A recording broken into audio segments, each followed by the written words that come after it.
Grumman, and welcome to Grumman Pilot's YouTube channel, directly supporting Grumman Pilot Association. And we're looking at here is a new upper cowling for a four-place airplane.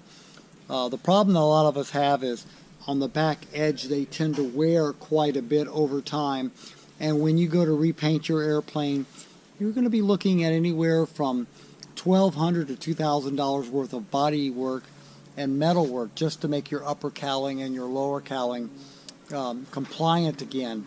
An option to that would be just to come out and buy another piece like this one. This one's going to go on somebody who's restoring a 75 Tiger. As you can see, this one's in good shape. All the cowl pins are in good shape. All the latch hold handles are in good shape. The center hinge is in wonderful shape. There's no distortion, there's no dents. So keep that in mind, that it's sometimes easier to buy a new piece and have it repainted than it would be to repair what you have. So we hope you found this useful and informative. I'd like to thank you for watching Grumman Pilot's YouTube channel. And while I'm right here, as you can see, we have quite a few of these spare parts around. So thanks for watching and have a good day flying your Grumman.